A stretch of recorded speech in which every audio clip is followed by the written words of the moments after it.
Hey everybody, this is the Fiery Joker. Quick announcement. I am changing my Patreon goals and also adding some new ones.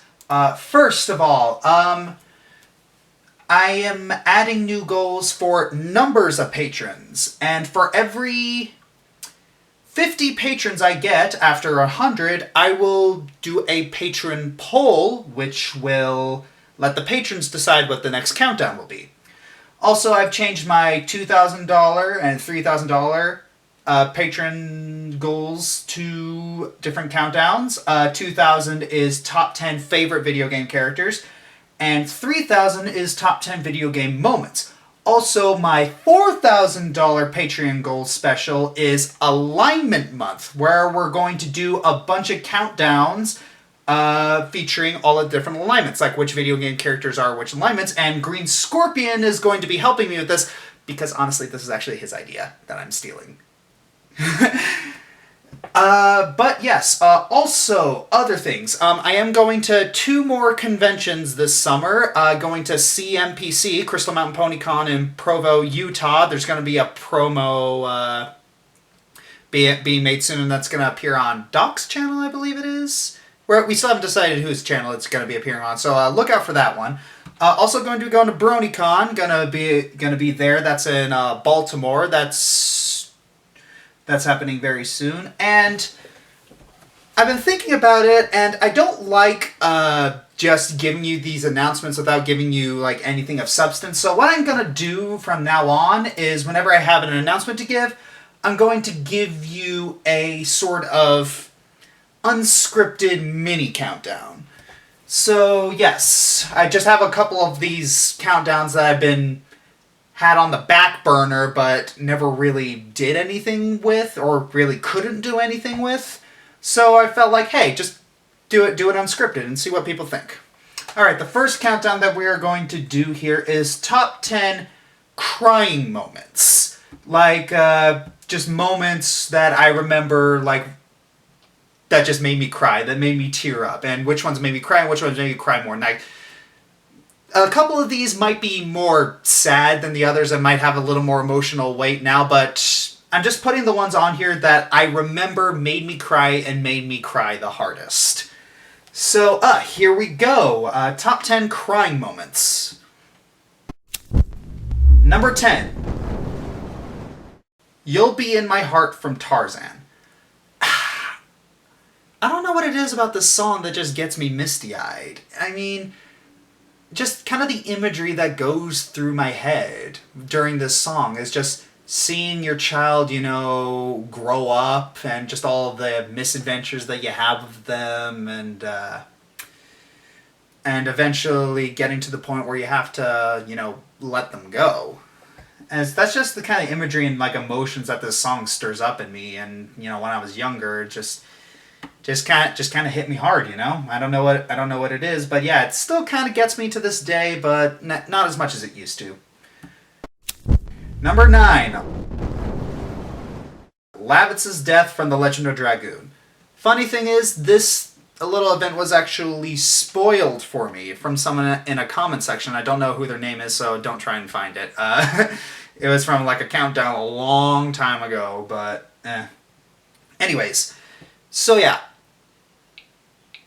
I was very surprised that Lavitz was going to die, because he was a very likable character. He had a very great dynamic with Dart, the main character, and I put a lot of my best stuff on him because he was so freaking good. He was so freaking powerful. And there was really no build-up to him just dying.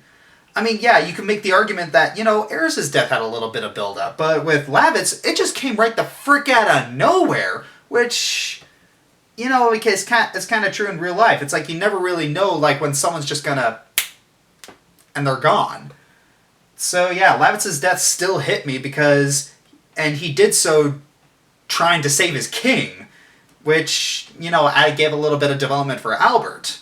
But yeah, that one hit me pretty hard. I remember a couple tears, like, watching that, because when I saw that and just saw everyone's reactions in game to it, it was just, it hit me. Number 8. Vash's scream after killing Legato from Trigun. Oh gosh. Trigun was one of those animes that kind of shaped my morality and shaped how I treat people and kind of how I view the world. And yeah, Trigun is a very, very great anime. It's a little old, it's goofy, it's got its rough spots, but yeah, that was just kind of early anime for you.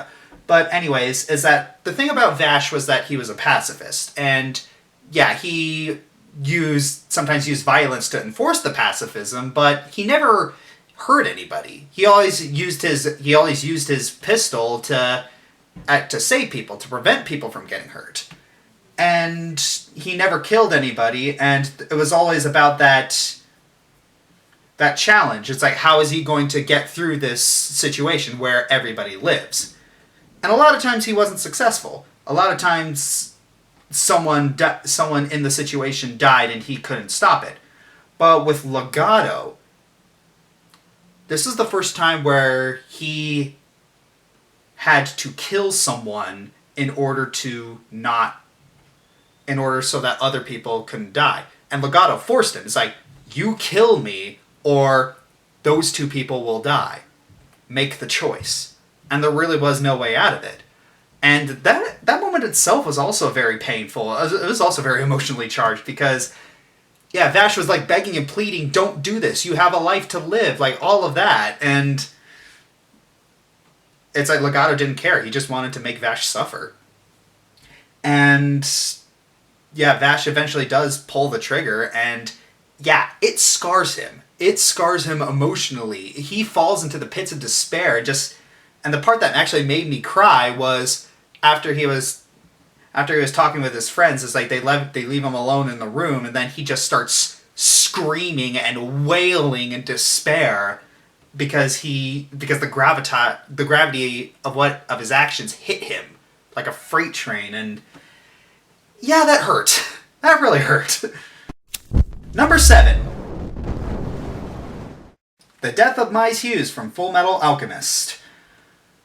Yeah, I think it's safe to say that everybody felt the weight of this one. Because Maes Hughes, he was so likable, he was so funny, and they killed him. He had a girl. She was cute. He had a loving wife. It was just, oh! The funeral scene was so sad. Like the little girl, she didn't understand what was going on. Why are they burying... Oh! Freaking heck, that was so sad. I mean, it was effective and it made sense for the story and it developed the other characters in very interesting directions. Hello, Colonel Mustang. But gosh dang it! Ugh. Ugh. Such a great anime. Number 6. Coping with Leslie's death. Bridge to Terabithia. Ooh boy. So yeah, Bridge to Terabithia isn't exactly a spectacular film, and my sister can tell you all about that and how different it was from the book. But the way they handled the death was honestly with a lot of dignity. They don't shy away from how real it was. They don't shy away from the gravity. It's like, yeah, she's dead. This is serious. We need to talk about it.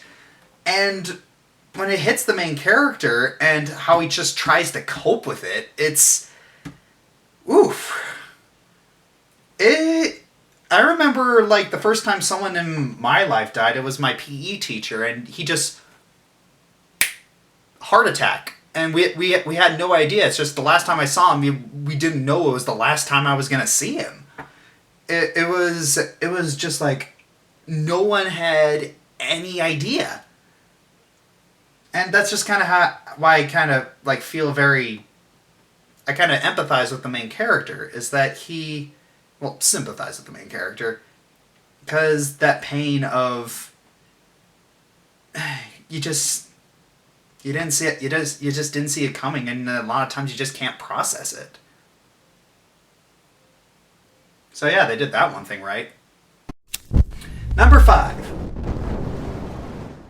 Riley breaks down from Inside Out. Ooh boy, Inside Out was a roller coaster of emotion, no pun intended. Okay, so yeah, I moved around a lot and I didn't have a lot of opportunities to, like, keep in contact with friends, but I kind of coped with it okay. It's, a lot of my friends were in Southern California, but then we had to move to Maine, and then we moved back to Southern California, then we moved to Kenya, then we moved back to Southern California. Eventually I just learned to, cope with my friends not being around. And yeah, and just seeing Riley break down, like not being able to hang out with her friends, not being able to hang out with what's familiar. It's, yeah, I'm just look at that. I'm just like, wow, I could have been that. That could have happened to me. Eesh, it's kind of, yeah, it's kind of sobering when I think about it. And yeah, when Riley just breaks down, saying everything that she was missing, everything that it's like she missed her home, she missed all her friends. Yeah.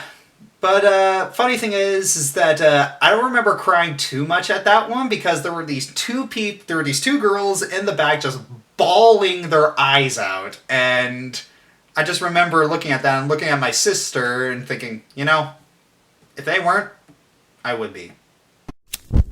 Number 4.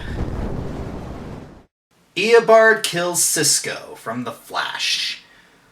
Ooh, yeah, Cisco is a very likable character. He's a dork, he's a geek, he references a lot of things, he's smart. Gee, I wonder why the fan base loves him so much. Okay, jokes aside, they really did build up this, surrogate son relationship between, Dr. Wells, who was eventually revealed to be Eobard Thawne, and Cisco. And, yeah, when Cisco finds out the true identity of the Reverse Flash, that it's Eobard Thawne, who is pretending to be Harrison Wells, Eobard finds him down there, and he explains everything to him, and all of us, we all know what's about to happen. And the hardest part of the scene is that Cisco knows what's about to happen. He knows that he's screwed. He knows that he doesn't even try to run because this is a speedster. He's not going to outrun this guy. He knows what's about to happen. He knows he's going to die, and all he can just do is just stand there, weep, and accept it. And all the while, Eobard is saying, I didn't want this to happen, but I need to get back to my own time. I tried so hard to keep all of this from you because I didn't want to kill you, because I grew to like you. Oh, that hurt. That really, really hurt. Number 3. The reunion with Peggy from Captain America: The Winter Soldier. Honestly, I don't know what my favorite Marvel movie is right now. It's usually, depending on my mood, it's a toss-up between Winter Soldier and Civil War. But Winter Soldier, I don't think anybody expected it to be as good as it was. I very much didn't expect it to kick my heart in the crotch. I mean, oh gosh, that reunion scene with Peggy where she's an old grandma.